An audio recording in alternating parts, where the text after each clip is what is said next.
ये ऑफरिंग का संदेश है। आइए हम लोग अपने बाइबल का निकालते हैं, दूसरा कुरिन्थियों उसका 9 अध्याय और उसकी 6वीं पंक्ति को पढ़ते हैं। परंतु बात यह है, जो थोड़ा बोता है वह थोड़ा काटेगा भी, और जो बहुत बोता है वह बहुत काटेगा।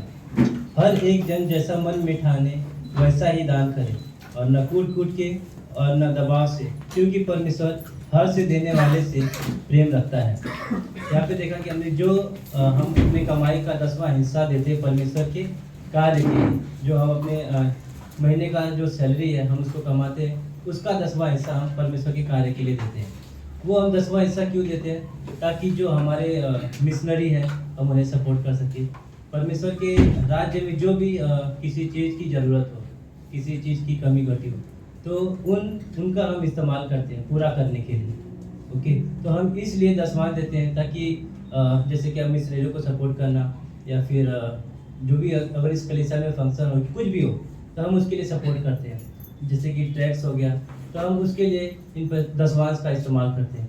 तो यहाँ पे लिखा है कि हर एक जन जैसा मन में ठाने, है ना। अगर कोई भी देना चाहता है तो आप अपने मन में ठान सकते हो कि एक मुझे देना जितना। और यहाँ पे लिखा है कि न कूट कूट के और न दबाव से। ऐसा नहीं कि मैं अपने मन के दबाव से दे रहा हूँ या फिर ज़बरदस्ती दे रहा हूँ, है ना। ऐसा नहीं कि यहाँ पे लिखा है कि क्योंकि परमेश्वर हर से देने वाले से प्रेम रखता है। जो अपने मन से, जो अपने आनंद के मारे देता है, परमेश्वर उससे प्रेम रखता है और परमेश्वर उससे खुश रहता है। तो जब हम 10वां दे परमेश्वर के लिए, तो अपनी इच्छा से दे, है ना। ऐसा अगर आपको नहीं लगता तो आप मत दो, ज़बरदस्ती नहीं है यहाँ पे परमेश्वर कहता है, लेकिन अपने मन से। अब यहाँ पे क्या, हर से देने वाले से, आनंद से दो। तो कोई दबाव नहीं है, कोई किसी चीज़ कूट कूट के मत देना, ऐसा परमेश्वर कहता है ना यहाँ पे बाइबल में। तो जब हम 10वां दें तो अपनी इच्छा से दें और आनंद से। आइए हम लोग प्रार्थना करते हैं। प्रभु जी, धन्यवाद देते इस समय के लिए। जी हाँ प्रभु यीशु मसीह, हम प्रार्थना करते इस कलीसिया के लिए। प्रभु आप ब्लेस करना प्रभु यीशु मसीह। जी हाँ प्रभु यीशु मसीह, हम प्रार्थना करते कि हर एक व्यक्ति जो 10वां दे पाए और जो ना दे पाए, प्रभु यीशु मसीह आप हर एक को आशीषित करना प्रभु यीशु मसीह। जी हाँ प्रभु यीशु मसीह, इस समय प्रभु यीशु मसीह आपकी उपस्थिति और हमारा जीवन प्रभु यीशु मसीह आपके हाथों में रहे। प्रभु यीशु मसीह आप अगुवाई करना। प्रार्थना प्रभु यीशु मसीह के नाम से करते हैं, आमीन।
ओके,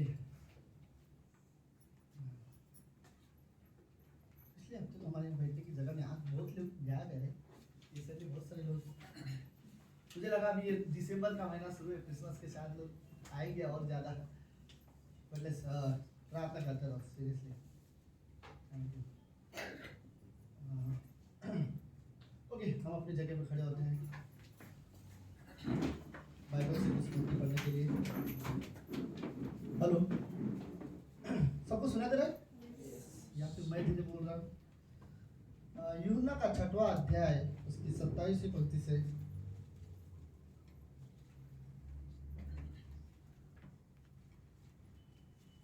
35वीं पंक्ति तक, यूहन्ना की किताब उसका 6वां अध्याय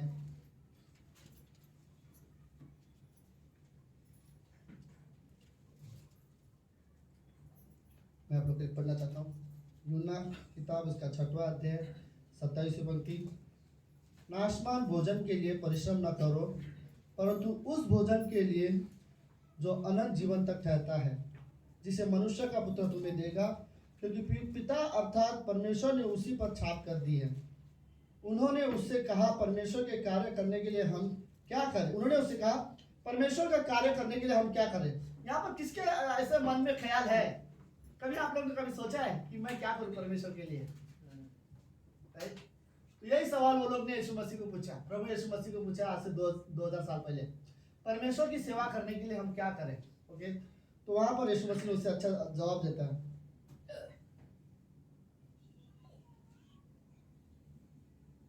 29वीं पंक्ति, यीशु ने उसे उत्तर दिया, परमेश्वर का कार्य यह है कि तुम उस पर जिसे उसने भेजा है विश्वास करो।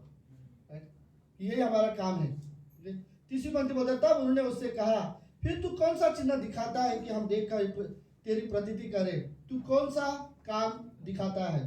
हमारे बाप दादाओं ने जंगल में मन्ना खाया, और जैसा लिखा कि उसने उन्हें खाने के लिए स्वर्ग से रोटी दी। यीशु ने उनसे कहा, मैं तुमसे सच सच कहता हूँ कि मूसा ने तुम्हें वो रोटी स्वर्ग से न दी, परंतु मेरा पिता तुम्हें सच्ची रोटी स्वर्ग से देता है, क्योंकि परमेश्वर की रोटी वह है जो स्वर्ग से उतरकर जगत को जीवन देता है। तब उन्होंने उससे कहा, हे प्रभु, वह रोटी हमें सर्वदा दिया करना। यीशु ने उससे कहा, जीवन की रोटी मैं हूँ, जो मेरे पास आएगा वह कभी भूखा न होगा, और जो मुझ पर विश्वास करेगा वह कभी प्यासा न होगा। तो इसी पंक्ति पर मुझे आपके साथ शेयर करना है रोटी के बारे, रोटी बांटने के बारे में। ओके, आज इस अध्याय के बारे में बाइबल में देखेंगे कहाँ कहाँ पर आपको दिखाई देगा कि कैसे रोटी बांटते हैं। ओके, लेकिन इस पंक्ति में यीशु मसीह बोलते हैं, मैं वो रोटी हूँ। राइट, मन्ना भी वो रोटी नहीं है, क्योंकि मन्ना अगले दिन खराब हो जाता था। मन्ना अगले दिन तुम्हें दोबारा भूख लगती थी, दोबारा तुम्हें मन्ना की जरूरत होती थी। लेकिन ये रोटी एक बार तुम खाओगे तो दोबारा भूख नहीं लगेगी। राइट, तो उस समय में यीशु मसीह अपने बारे में बात कर रहा था। तो लेट्स प्रार्थना करते हैं। प्रभु यीशु, हम धन्यवाद देते हैं आज के दिन के लिए और इस सुंदर समय के लिए। आप महान, जीवित और पवित्र परमेश्वर हो। आप रियली हमारे उद्धार करता परमेश्वर, धन्यवाद। आज की शाम प्रभु यीशु मसीह जो भी इस कमरे में है, आप हमें रियली आशीष देना प्रभु। हमें आपका आदर करना सिखाओ, आपके वचन सुनना हमें सिखाओ। और प्रभु, हम रियली चाहते हैं कि हमारे जीवन के जरिए हम आपकी महिमा कर सके। धन्यवाद पिता परमेश्वर। इस कमरे में हर एक लोगों को आप आशीष देना, हर एक व्यक्ति से आप बात करना परमेश्वर। हमें सिखाओ प्रभु, वो रोटी जो हमने खाया, हमने चखा है, वो रोटी हम दूसरों को भी बांट सकें। धन्यवाद प्रभु यीशु मसीह। आज की शाम के लिए हम धन्यवाद देते हैं। प्रार्थना यीशु मसीह के नाम से करते हैं, आमीन आमीन।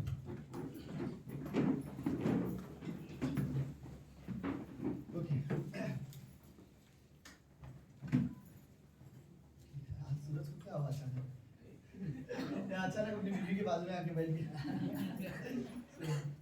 By the way, thank you so much. चल, हमारा एक चर्च ग्रुप है, शायद नए लोग नहीं जानते हैं इसलिए मैं बोल रहा हूँ, but thank you so much आने के लिए। दोबारा एक बार मैं आपका स्वागत करना चाहता हूँ। थैंक यू सो मच आने के लिए।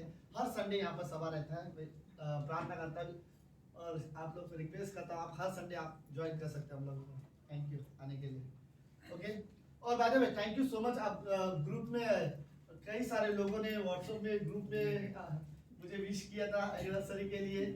नहीं सीरियसली थैंक यू, अच्छा लग रहा था एक एक मैसेज पढ़ के। कुछ लोग का, बहुत सारे लोगों का पर्सनल मैसेज, आज तो रिप्लाई करने का मन भी नहीं कर रहा था, मैं बोला जब मैं रिलैक्स रहूंगा तब रिप्लाई करें, नहीं तो जस्ट कैजुअली ओके हाँ थैंक यू चला जाएगा। नहीं अच्छा था कल। आज पूनम नहीं आ पाई है, आज उसकी बेस्ट फ्रेंड का शादी है जिसकी वजह से वो अटेंड करने के लिए वहाँ गई है, इसलिए आज वो यहाँ पर नहीं है। नहीं तो वैसे वो चर्च कभी मिस नहीं करेगी। सो ओके चलो लेट्स आज के संदेश के बारे में जाते हैं। रोटी बांटने के बारे में हम लोग बात करते हैं। ओके, उस समय यीशु मसीह अपने बारे में बात कर रहा था, रोटी। ओके ठीक है, सुनो कहानी ऐसी है, ये स्टेटमेंट ऐसा हुआ शुरुआत। ये संदेश हमने गुरुवार को भी कहा था, लेकिन गुरुवार को मैंने बहुत आधा मैसेज शेयर किया था क्योंकि वो बाइबल स्टडी था।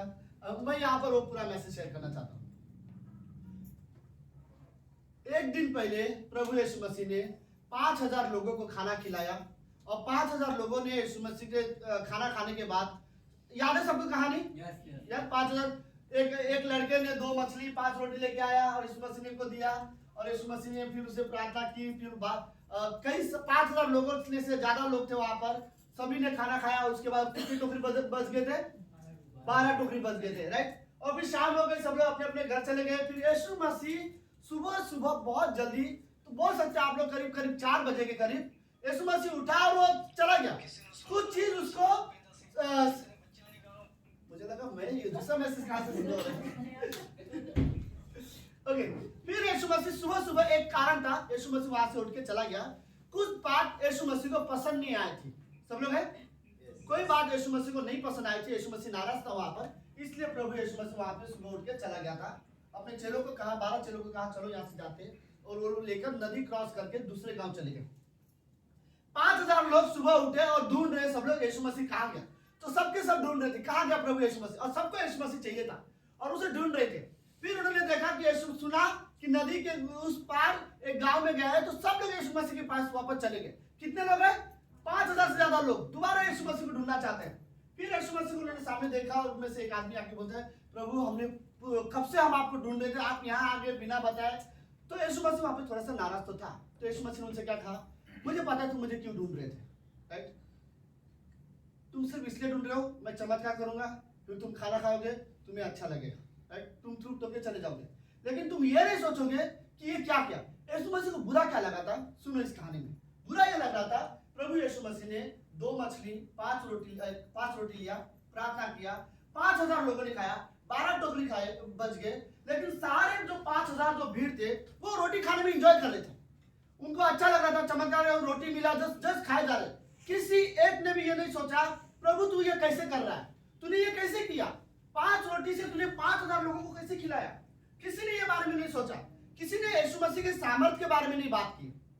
उनको लगा ये चमत्कार करेगा, तो 5000 जो लोग थे ये ऐसे लोग थे, वो लोग यीशु मसीह के पीछे जाना पसंद करते थे। वो कुछ चमत्कार करेगा तो ठीक हो जाएगा, राइट, कुछ ना कुछ उनको चमत्कार दिखेगा, इसलिए वो यीशु मसीह, गलत नहीं वर्ड, बट कभी कभी बोल सकते हैं कि कुछ लोगों के लिए यीशु मसीह एक जादूगर जैसा था, राइट। ये कुछ जादू करेगा तो हम लोग को देखने अच्छा लगेगा, चलो लेट्स देखते। इस तरह से यीशु मसीह के पीछे आ रहे थे। यीशु मसीह को ये बात अच्छी नहीं लगी, मैं चमत्कार करूंगा, तुम खाते हो और तुम्हें तृप्त होते हो, तुम्हें अच्छा लगता है, पर किसी ने ये नहीं सोचा कि ये काम मैंने कैसे किया। तो इस बारे में थोड़ा यीशु मसीह ने स्ट्रांगली बोला। लेकिन मैं तुम्हें एक बात कहता हूँ, ये तो नाश होने वाले भोजन के पीछे मत जाओ, राइट। प्रभु यीशु मसीह बोला, मैं तुम्हें एक रोटी बताता हूँ, एक रोटी है जिसे तुम खाओगे, मैं जीवन की रोटी हूँ, अगर इसे तुम खाओगे तो तुम कभी भूखा नहीं रहोगे। फिर वहां के लोगों ने तुरंत चालाक हो गए, फिर बोले प्रभु हम विश्वास करने, याद है यीशु मसीह उन्होंने सवाल यीशु ने पूछा, परमेश्वर की सेवा करने के लिए हम क्या करें? तो यीशु मसीह ने क्या बोला, जिसे परमेश्वर ने भेजा उस पर क्या करो, विश्वास करो, राइट। खाली इतना ही उनसे काम था। फिर उन्होंने पूछा, प्रभु हमारे बाप दादा के समय में मूसा ने मन्ना भेजता था, स्वर्ग से खाना आता था, तू ऐसा क्या चमत्कार करेगा कि हम तेरे पर विश्वास करें। कल शाम को उन्हीं लोगों ने यीशु मसीह के हाथ से इतना बड़ा चमत्कार देखा कि 5000 लोगों ने 5 रोटी से खाए। उसके बावजूद भी अब वो सवाल पूछ रहे कि तू और क्या करेगा। उसके बावजूद भी अभी भी वो पूरी तरह से विश्वास नहीं दिखा रहे थे, इसीलिए यीशु मसीह नाराज था, राइट। फिर यीशु मसीह ने थोड़ा स्ट्रांगली प्रीच किया, जब तक तुम मेरा शरीर नहीं खाओगे, मेरा मांस नहीं खाओगे, तब तक तुम उद्धार नहीं पाओगे। तो वो लोग नाराज हो गए, बोले इसका लहू कौन पिएगा, इसका मांस कौन खाएगा। और कुछ लोगों ने वहां पर एक स्टेटमेंट यूज किया, आज ये कुछ कड़वी बातें कर रहा है, ये बोल के सब लोग वहां से चले गए। कहने का मतलब ये है, और वहां पर यीशु मसीह के 12 चेलों के अलावा और 70 चेले थे, वो भी छोड़ के चलेगा। कहने का मतलब ये है कि उन लोगों के लिए ये यीशु मसीह का शरीर और लहू को, वो संदेश को हजम, क्या बोलते हैं, ग्रहण नहीं कर पाए। राइट? उनके लिए ठीक था, तुम राशन वाला काम कर, वो मेरे लिए ठीक है, लेकिन ये विश्वास वाला थोड़ा उनके लिए कठिन था। वो लोग ने विश्वास नहीं कर पाया। मुझे उस कहानी का और एक हिस्सा अच्छा लगता है। फिर यीशु मसीह ने 12 चेलों को देखा और उनको सवाल पूछा, क्या तुम भी जाना चाहते हो उनके साथ? और फिर 12 चेलों ने यीशु में से पतरस आगे आया, प्रभु बोलता है, प्रभु हम कहाँ जाएं? अनंत जीवन की बातें सिर्फ आपके पास है। राइट? वो जीवन की रोटी आपको, हमें पता है, आप जीवन देने वाले परमेश्वर, हमको पता है। हम आप पर विश्वास करते हैं, इसलिए आपके पीछे आते हैं। हम कोई और चमत्कार की वजह से नहीं आते। हम जानते हैं आप चमत्कार करते हो, हम जानते हैं आपने जो भी काम किया वो सब जानते हैं, लेकिन हम सच में ये जानते हैं कि आप अनंत जीवन आपके पास है, आप जीवन देने वाले परमेश्वर। उस समय में जब प्रभु यीशु मसीह धरती पर था, मुझे नहीं लगता कोई व्यक्ति होगा जो यीशु मसीह के साथ समय बिताने के बाद उसे नफरत करता होगा या उसके बारे में बुराई करता होगा। जब मैं वर्ड बोला था, कल रात को मैं ये वर्ड में सोच रहा था कि हमारा परमेश्वर बहुत अच्छा परमेश्वर है। राइट? इसके लिए क्या वर्ड बोलना चाहिए, क्या नहीं, मुझे नहीं समझ में नहीं आता। बहुत ज्यादा डीप जाना चाहिए कि बहुत ज्यादा चिल्ला के बोलना चाहिए, मुझे नहीं पता। पर ये बात रियली परमेश्वर बहुत अच्छा परमेश्वर। राइट? उसके लिए हर एक इंसान कीमती है इस धरती पर। जब यीशु मसीह धरती पर काम कर रहा था, कोढ़ी उसके सामने आते थे, वो उनसे बात करता था। अंधे उसके सामने आते थे, वो उनके साथ समय बिताता था। 12 साल से खून बहने वाली स्त्री थी, वो उससे भी बात किया था।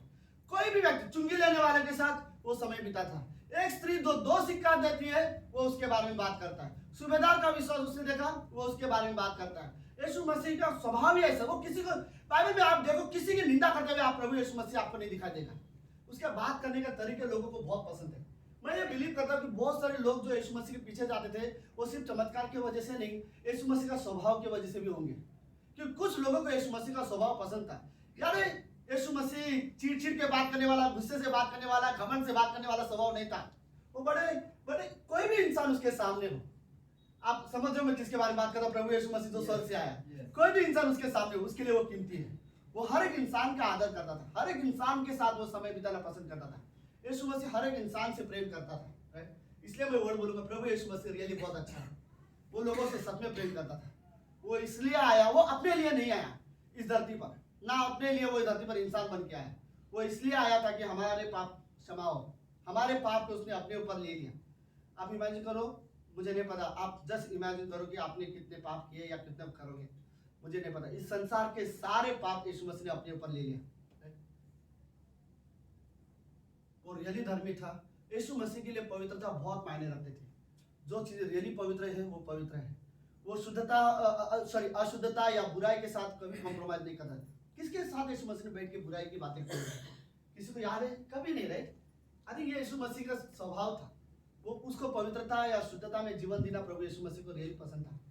और वही स्वभाव में प्रभु यीशु मसीह आज हमें देखना चाहता है। ओके, मैं तो ये चीजें था जो मैं यीशु मसीह के बारे में सोच रहा था, तो मुझे रियली अच्छा लग रहा था कि प्रभु आप बहुत अच्छे हो। अच्छे वर्ड नहीं पता कितना अच्छा हमारे पास, मतलब आप अच्छे से डेफिनेशन नहीं दे पाओगे कि वो कितना अच्छा था, लेकिन रियली परमेश्वर बहुत अच्छा परमेश्वर था।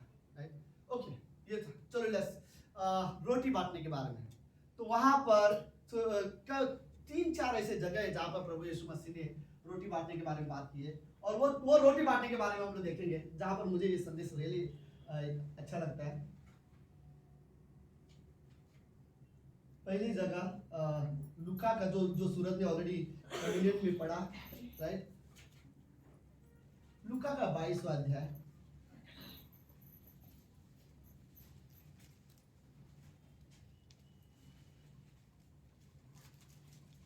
चौदह से लेकर 20वीं पंक्ति तक। लूका का 22, 14 से 20। जब घड़ी पहुंची तो वह पेरुतों के साथ भोजन करने बैठा। घड़ी पहुंची मतलब समझ रहे हो? जब समय आया। कौन सा समय? इस कमरे में शायद सबको पता होगा कौन से समय के बारे में बात कर रही है। क्रूस पे जाने का समय आया, जब आखिरी रात थी यीशु मसीह का, और आखिरी दिन वो यीशु मसीह अपने चेलों के साथ खाना खाने वाला था। जब घड़ी पहुंची तो वह पेरुतों के साथ भोजन करने बैठा, और उसने उनसे कहा, मुझे बड़ी लालसा थी कि धूप उगने से पहले यह फसह तुम्हारे साथ खाओ, क्योंकि मैं तुमसे कहता हूं कि जब तक वह परमेश्वर के राज्य पूरा न हो, तब तक मैं उसे कभी न खाऊंगा। तब उसने रोटी लेकर धन्यवाद किया और कहा, इसको लो और आपस में बांट लो। 19वीं पंक्ति, उसने रोटी ली और धन्यवाद करके तोड़ी और उनको यह कहते हुए दिया कि ये मेरी देह है जो तुम्हारे लिए दी जाती है, मेरे स्मरण के लिए इसे किया करो। ओके, समझ लो क्या बात हुई यहाँ पर। यीशु मसीह ने एक रोटी ली और 12 लोग बैठे हैं और यीशु मसीह रोटी को तोड़ते हुए 12 लोग के साथ बांट रहा है, शेयर कर रहा है, राइट। और यीशु मसीह क्या बने, पर ये इसका क्या चित्र है? क्रूस पर जब प्रभु यीशु मसीह मारा गया था, एक रोटी की तरह उसके शरीर को तोड़ा गया था, राइट। उसके शरीर दोनों पाँव में कीले ठोके थे, हाथ में कीले ठोके गए थे। आप सबको ये बात पता है, राइट। मृत्यु का मेन कारण क्या था यीशु मसीह का?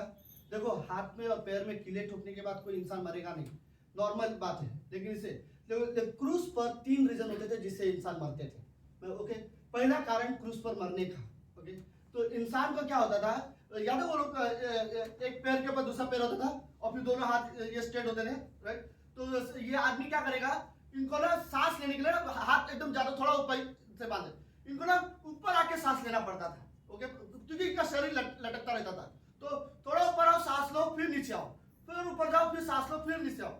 तो बार बार ये तरीके में वो लोग थक जाते थे। तो कई बार उनके क्या आता था, तो सिपाही लोग क्या करते थे, अगर इसे जल्दी मारना है तो इनके घुटने तोड़ देते थे। याद है 2 चोर के घुटने में हथौड़ी मारा था, तो घुटने तोड़ने के बाद ये आदमी ऊपर नहीं जा पाएगा, तो सांस नहीं ले पाएगा, फिर वो जल्दी मर जाएगा। ये एक रीजन होता था।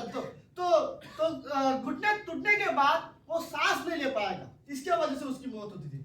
दूसरा कारण उसकी क्रूस पर मौत का, ओके, सेम तरीका होता था। और उनको जब उसे मारते थे तो हथौड़ी जो होता था वो उसने जोर से घुटने में मारते थे ताकि घुटना टूटे और आदमी ऊपर ना हो पाए।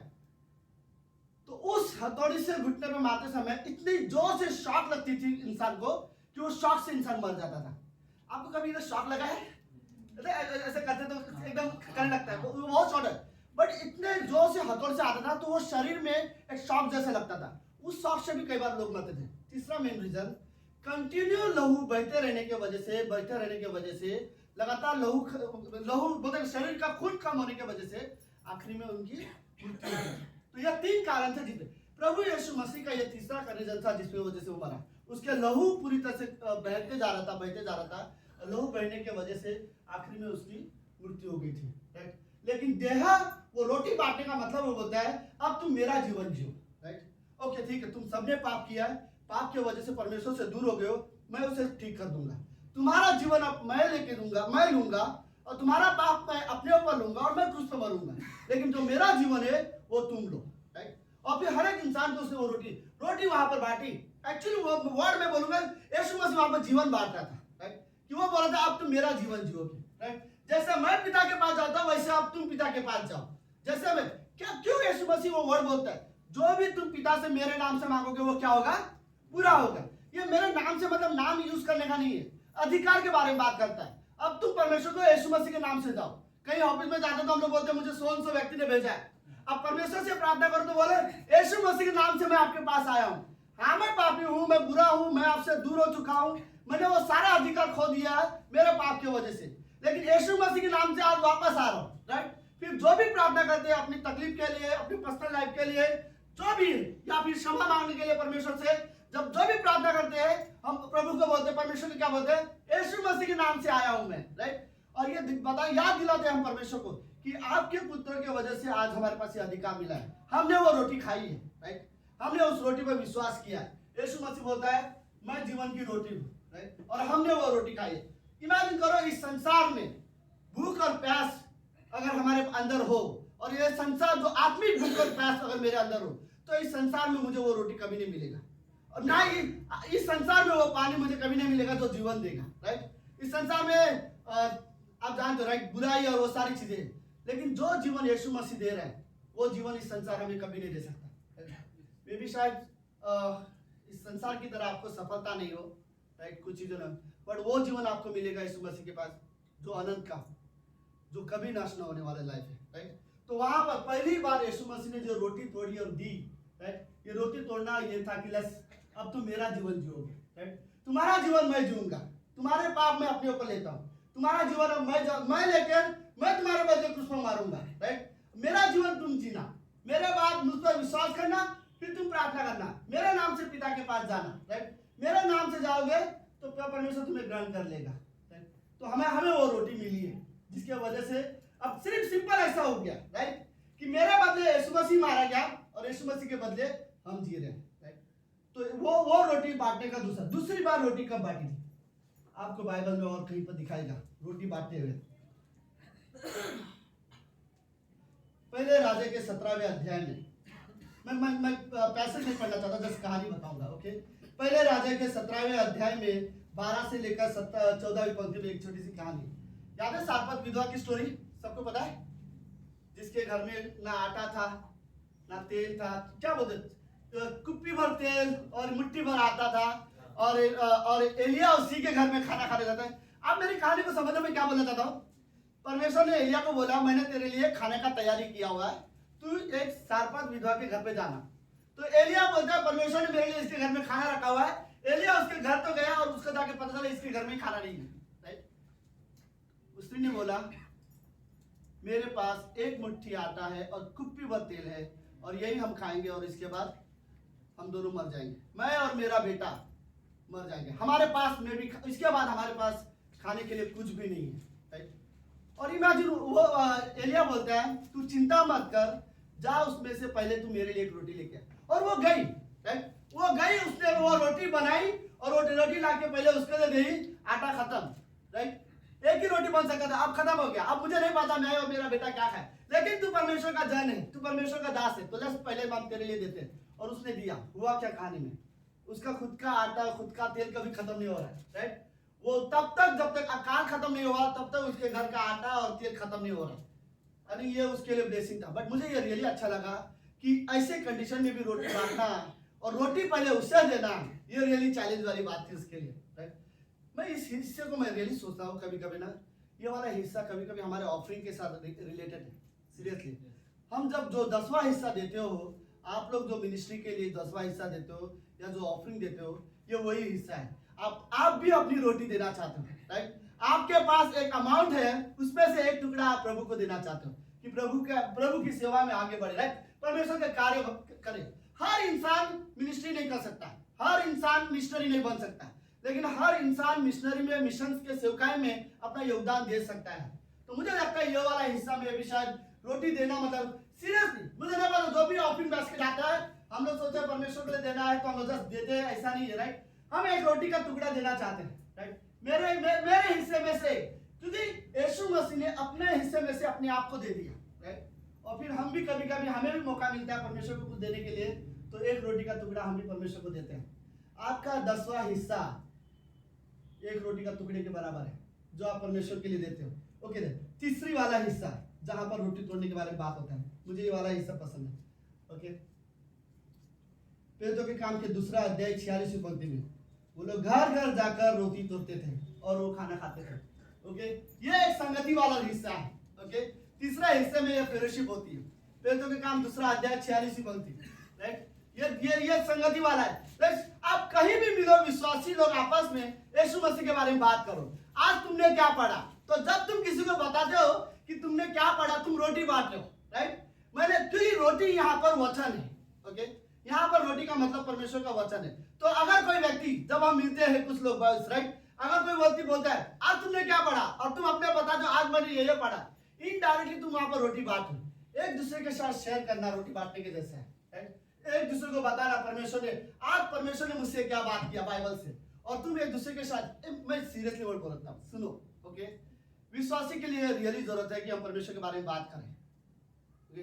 हमारे लिए रियली जरूरत है। अब हफ्ते में कितनी बार परमेश्वर के बारे में बात करते हो मुझे नहीं पता, ठीक है। हम कितनी बार अपनी तकलीफ, अपने प्रॉब्लम के बारे में बात करें। कभी कभी है प्रॉब्लम, बहुत सारी चीजें हैं, कभी कभी हम जब किसी से मिलते हैं तो हम यीशु मसीह के बारे में बात करें, राइट। बुरा मत मानना, मैं उससे गॉडली फ्रेंड नहीं मानता। 2 अच्छे विश्वासी दोस्त हैं लेकिन परमेश्वर के बारे में बात नहीं करते हैं, तो मैं उससे गॉडली फ्रेंडशिप नहीं मानता, राइट। ये कौन सी गॉडली फ्रेंड है, ये विश्वासी वो विश्वासी दोनों अच्छे दोस्त हैं लेकिन परमेश्वर के बारे में बात ही नहीं करते हैं। परमेश्वर के बारे में ना बात करने का मेन कारण पता है क्या है? ऐसा नहीं कि आप परमेश्वर के बारे में बात नहीं करना चाहते, मेन कारण ये है कि शायद आप बाइबल नहीं पढ़ रहे। बात करने के लिए आपके अंदर कुछ होनी चाहिए, राइट। पास्टर शाला ने ये वर्ड बोला था, अगर किसी इंसान के साथ मैं 10 मिनट समय बिताऊं, मैं समझ सकता हूँ वो इंसान बाइबल पढ़ता है कि नहीं पढ़ता है। क्योंकि जब मैं बाइबल से बात करना पूछूंगा या बात करने लगूंगा तो पता चलेगा वो व्यक्ति बाइबल पढ़ता है कि नहीं, राइट। तो हमारे लिए रियली जरूरत है, ये रोटी बांटने के जैसा है। इवन ये भी एक रोटी बांटने जैसा ही हिस्सा होता है, राइट, कि मैं जाके किसी के लिए प्रार्थना करता हूँ, राइट। किसी कोई व्यक्ति अपने जीवन के प्रॉब्लम्स में, परेशानी में है, वो आके आपके पास आता है, आपके साथ बैठता है, आपके साथ शेयर करता है, आप उसे उत्साहित करते हो, आप रोटी बांटते हो, आप उसे प्रभु में इनकरेज करते हो, प्रभु में उत्साहित करते हो, आप उसे बोलते ना साथ देते हो कि विश्वास बने रहो, प्रार्थना करते रहो, आप उसके साथ समय बिताते हो। ये भी एक रोटी बांटने जैसी चीज है, राइट। हर दिन वो लोग रोटी बांटते थे।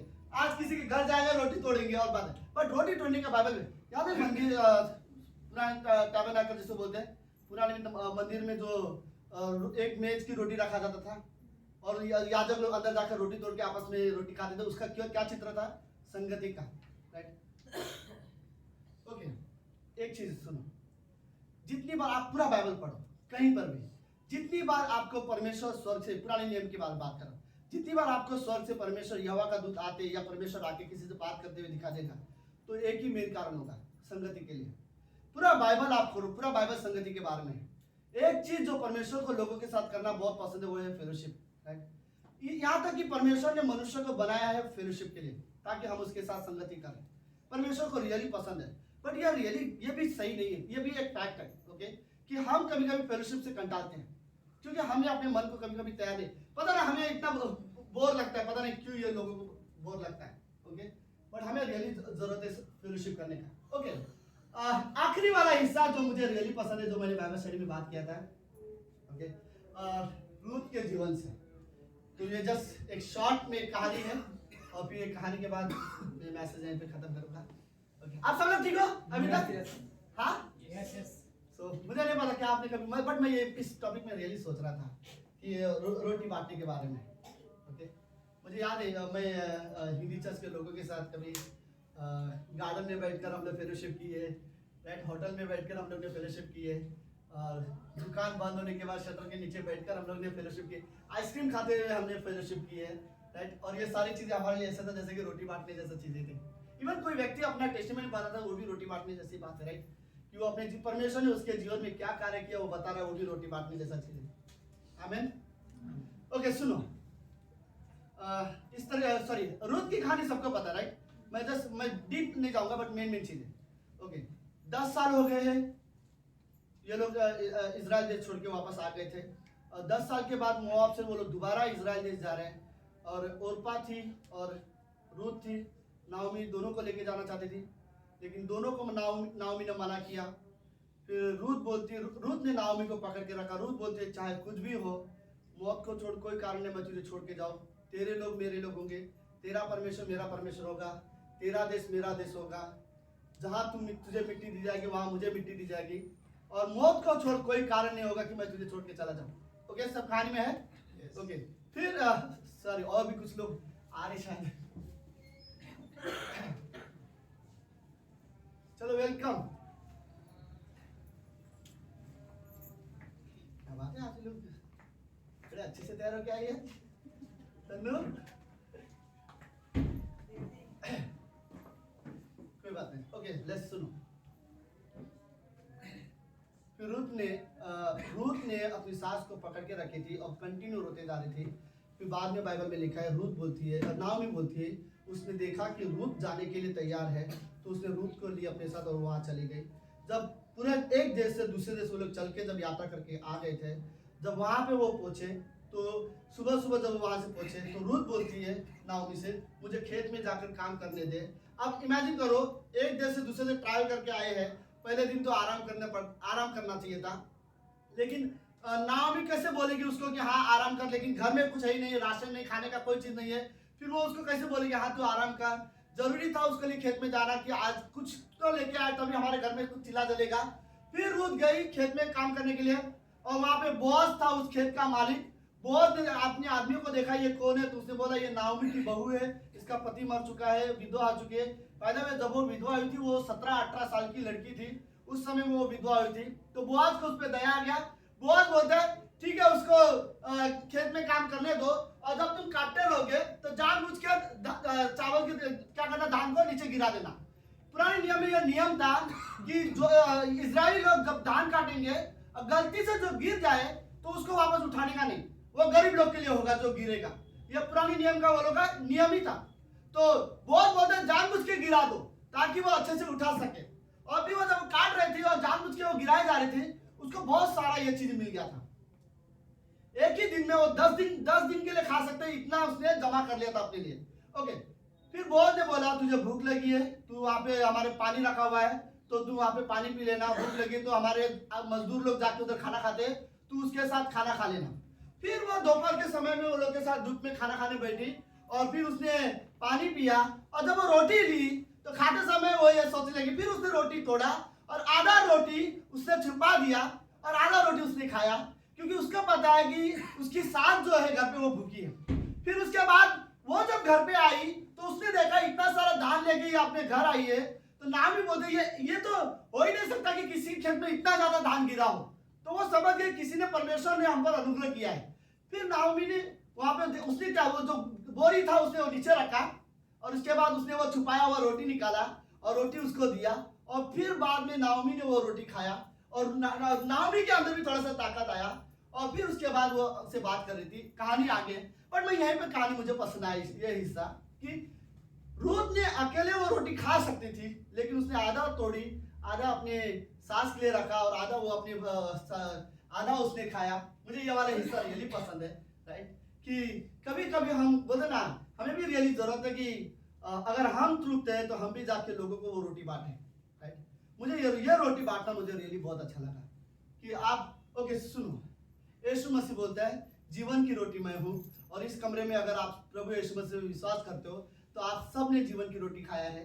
लेकिन आपके परिवार में, आपके दोस्तों में कोई ऐसा होगा जिसने अभी तक वो रोटी नहीं खाया होगा, आपका अधिकार बनता है कि आप उसे भी जाके बताओ कि जीवन की रोटी कौन है, राइट?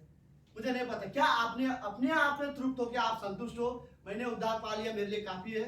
नहीं, आपको भी जाकर किसी को बताने की जरूरत है कि जीवन की रोटी प्रभु यीशु मसीह है, और आप उन्हें जाके जीवन की रोटी दे सको, राइट? इस तरह से हमें भी रियली जरूरत है कि हम रोटी बांटें। ओके, मुझे नहीं पता, आप खुद सोचो, मैं ये सवाल रियली पूछना चाहता हूँ, सुनो, आप समझोगे? आप खुद सोचो, अभी तक आपने कितने लोगों को यीशु मसीह के बारे में बताया और उस व्यक्ति ने उद्धार पाया? ये आपको मुझे जवाब देने की सच में जरूरत नहीं है, ओके? बट ये रियली सवाल है, मैं अपने लिए सोचता था, मैंने अब तक कितने लोगों को प्रभु यीशु मसीह के बारे में, उद्धार के बारे में बताया? कितने को मैंने तो क्या करना चाहते हो आप एक को भी प्रभु यीशु मसीह के बारे में बताना नहीं चाहते हो, फिर उसके बाद क्रिसमस सेलिब्रेशन करना चाहते हो? फिर मुझे समझ में नहीं आता कि क्या सेलिब्रेशन करोगे आप? सीरियसली, क्या ये सेलिब्रेशन है क्रिसमस का कि हम लोग नए कपड़े पहने, अच्छे से रहे? इसमें मैं खिलाफ नहीं हूँ, ओके, ये चीजें डेफिनेटली करनी चाहिए, लेकिन आप क्रिसमस मनाना चाहते हो और क्राइस्ट के बारे में आप किसी को बताना नहीं चाहते, फिर ये क्रिसमस सेलिब्रेशन नहीं है। देखो, क्रिसमस सेलिब्रेशन मतलब सिर्फ मनोरंजन नहीं होता, राइट?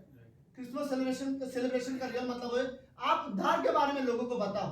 आपको नहीं पता, आप पता नहीं हो, ठीक है, सुनो, 20 जन होंगे जो आपको मना करके चले जाएंगे, लेकिन एक आदमी अगर होगा जो आप पर विश्वास करेगा आपके बातों पर, और उसने अगर उद्धार पाया, तो स्वर्ग में इमेजिन वो आपको क्या बोलेगा, तूने बताया इसलिए आज मैं यहाँ पर। अभी उद्धार के बारे में हमें ये रोटी बांटने की जरूरत है, राइट? हमें लोगों के साथ समय बिताने की जरूरत है, हमें भी प्रार्थना करने की जरूरत है। ये सारी रोटी बांटने के बारे में बात है, राइट? मुझे ये रोटी बांटना रियली अच्छा लगा। ओके, आखिरी में लूका का 11वां अध्याय 5वीं पंक्ति,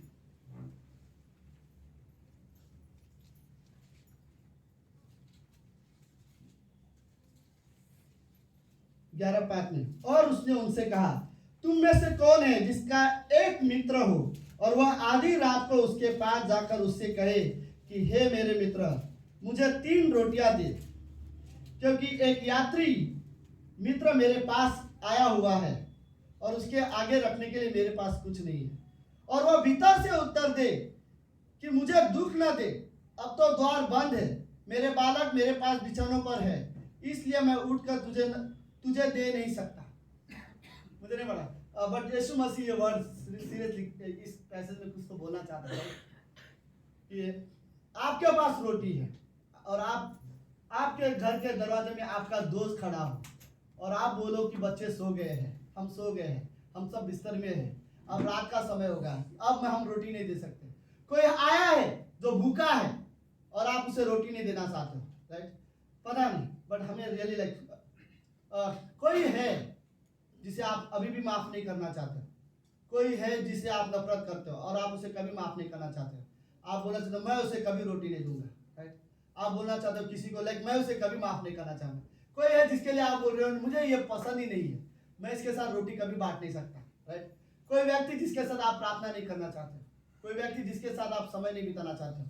सीरियसली प्रॉब्लम हमारे हृदय का है। फिर तो मैं आपको एक वर्ड रियली बोलना चाहता हूँ, सुनो, ओके? किसी का भी प्रॉब्लम हो, लेकिन मैं ये कहूँगा जो क्षमा करेगा पहला फायदा उसका खुद का होगा, राइट? फॉर एग्जाम्पल, अगर मेरा किसी के साथ प्रॉब्लम है, राइट? मेरे सामने राहुल है, राइट? अगर हम दोनों का कुछ भी प्रॉब्लम हो, अगर मैं पहला क्षमा करता तो मेरा फायदा है। पता है क्या फायदा है? मेरे अंदर जो भी बिटरनेस है उसके लिए वो चला जाएगा, राइट? एटलीस्ट मेरा ये फायदा है, राइट? अगर वो क्षमा करेगा तो उसका फायदा है, क्योंकि उसके अंदर जो बिटरनेस है वो रिश्ते तो बाद में होते रहेंगे, लेकिन एक बिटरनेस जिसके वजह से मेरे अंदर है, जिसके वजह से हम रिश्ता नहीं रख पा रहे, राइट? वो बिटरनेस का निकालना भी जरूरी है, राइट? तो कई बार हमें रियली जरूरत है कि रोटी बांटे। आप रियली सोचो, आप किसके साथ रोटी नहीं बांट सकते हो, राइट? किसके साथ आप प्रार्थना नहीं कर सकते हो? कौन व्यक्ति जिसको आप क्षमा नहीं कर सकते या जिसके साथ फेलोशिप नहीं कर सकते, आपको रियली सोचने की जरूरत है। डॉक्टर शिवन का एक मैसेज सुना था मैं, सुनो, मुझे रियली अच्छा लगा था। डॉक्टर शिवन ने एक मैसेज बोला, सुनो, एक कारण बताओ, एक ऐसा कारण जिसके वजह से आपने बाइबल पढ़ना कम कर दिया होगा। एक ऐसा कारण आपके लाइफ में क्या होगा जिसके वजह से आपने यीशु मसीह के साथ जो चलते थे वो चलना छोड़ दिया? एक कारण आपके लाइफ में ऐसा क्या होगा कि आप यीशु मसीह के साथ समय बिताते थे, यीशु मसीह से बहुत प्रेम करते थे, लेकिन वो पहला प्रेम जो है वो धीरे धीरे कम हो गया। हर एक के कारण पीछे कहीं ना कभी एक कारण हो सकता है, राइट? सिमसोन के पीछे एक कारण था, वो दलीला के वजह से यीशु मसीह के परमेश्वर की योजना में नहीं चल रहा था, राइट? दाऊद के पीछे एक कारण था, उसने बत्सिबा को नहाते हुए देखा, उसने बहुत बड़ी गलती कर ली अपने जीवन में, राइट? एक कारण हमारे लाइफ में। अब प्लस खुद को सोचने वाली बात है कि आपको क्यों मैं बाइबल नहीं पढ़ रहा, क्या क्या कारण है? क्या मेरे अंदर पहले जैसे इंटरेस्ट नहीं है परमेश्वर के लिए? एक कारण आप क्योंकि देखो, अगर आपने परमेश्वर के साथ चलना छोड़ा है तो उसका कारण आपको पता होगा, किसी और को नहीं, राइट? बट वो कारण आपको सीरियसली पता करने की जरूरत है। और आखिरी में मैं यही वर्ड बोलूंगा, राइट? आपको देखने की जरूरत है आपका रिश्ता परमेश्वर के साथ, क्योंकि क्रिश्चियनिटी का रियल मतलब यही है, परमेश्वर के साथ रिश्ता, राइट? उससे बाहर मुझे क्रिश्चियनिटी नहीं पता, राइट? सीरियसली थियोलॉजी के हिसाब से मुझे नहीं पता, मुझे खाली इतना पता है क्रिश्चियनिटी का मतलब परमेश्वर के साथ रिश्ता रखना है, राइट? और बाकी सारी चीजें तो वो परमेश्वर के साथ रिश्ता है इसलिए करता हूँ, राइट? इसलिए नहीं करता, बट मेरा पहला ये चीज सोचता है मेरा परमेश्वर के साथ रिश्ता कैसा होना चाहिए, राइट? हर एक व्यक्ति को सोचना चाहिए। अगर आपका परमेश्वर के साथ रिश्ता अच्छा है तो ये बहुत अच्छी बात है, अगर नहीं है तो वो कारण ढूंढो जिसके वजह से नहीं है, राइट? क्या कारण हो सकता है? आमीन। लेट्स प्रार्थना करते हैं। प्रभु यीशु, हम धन्यवाद देते हैं आज के दिन के लिए और एक सुंदर समय के लिए। गॉड, आप रियली पवित्र और जीवित परमेश्वर हो गॉड। धन्यवाद प्रभु, जो स्वर्ग की रोटी आपने हमसे बांटा, और उस स्वर्ग की रोटी जब आपने हमसे बांटा उसमें अनंत जीवन था, उसमें पवित्रता थी, उसमें हमारे लिए उद्धार था, उसमें हमारे सारे पाप क्षमा किए गए थे। प्रभु आप रियली पवित्र परमेश्वर हो। धन्यवाद पिता परमेश्वर।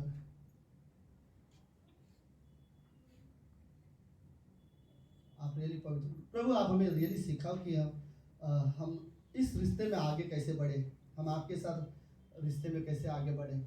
प्रभु हमें सिखाओ कि हम भी रोटी बांट सकें, हम भी एक दूसरे को परमेश्वर के बारे में बात कर सके, एक दूसरे के साथ वचन फेलोशिप कर सके, संगति कर सके एक दूसरे के साथ।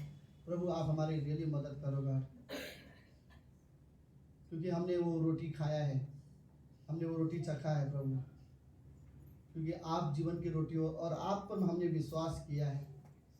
धन्यवाद पिता परमेश्वर, आप रियली पवित्र हो, आप जीवित परमेश्वर हो। हम रियली क्रिसमस मनाना चाहते हैं। हमारे लिए क्रिसमस, ये क्रिसमस प्रभु यीशु शायद इस तरह से हो कि हम पहले से ज़्यादा आपके करीब आए, पहले से ज़्यादा आपके साथ समय बिताना लगे, पहले से ज़्यादा हम आपकी आज्ञा माने, या पहले से ज़्यादा प्रभु हम आपका भय माने। हमारे लिए इस तरह से क्रिसमस हो कि हम आपके करीब रहना सीखे परमेश्वर। धन्यवाद प्रभु यीशु, धन्यवाद परमेश्वर। ये प्रार्थना यीशु मसीह के नाम से करते हैं, आमीन।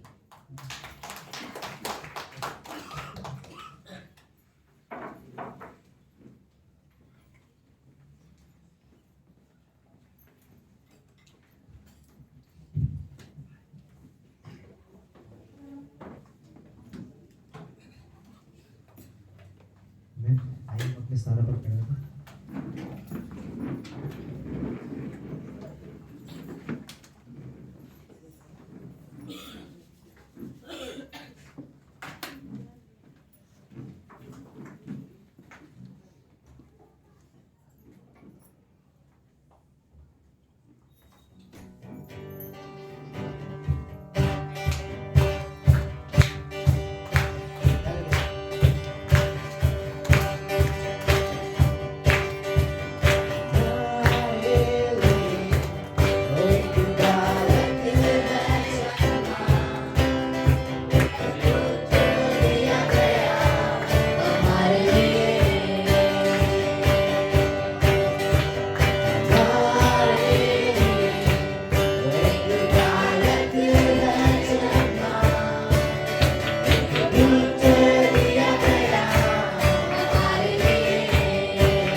धन्यवाद प्रभु यीशु मसीह, आज के वचन के लिए प्रभु यीशु मसीह, आज की सभा के लिए प्रभु यीशु मसीह। सच में प्रभु यीशु मसीह, आज हम प्रभु यीशु मसीह तेरी इस रोटी के बारे में जानते हैं प्रभु यीशु मसीह। सच में प्रभु यीशु मसीह, हम उस रोटी को खाकर प्रभु यीशु मसीह तृप्त होते हैं प्रभु यीशु मसीह, और हम कभी प्रभु फिर से कभी भूखे नहीं है प्रभु यीशु मसीह। सच में प्रभु यीशु मसीह, जीवन की रोटी तू है प्रभु यीशु मसीह। सच में प्रभु यीशु मसीह, धन्यवाद है इस वचन के प्रभु यीशु मसीह, इन लोगों के लिए प्रभु यीशु मसीह। जब हम यहाँ से जाए प्रभु यीशु मसीह, तो हमें सही सलामत घर लेकर जाना प्रभु यीशु मसीह, और हमारी रक्षा करना प्रभु यीशु मसीह। ऐसी हमारी विनती है और छोटी सी प्रार्थना तेरे नाम से। आमीन।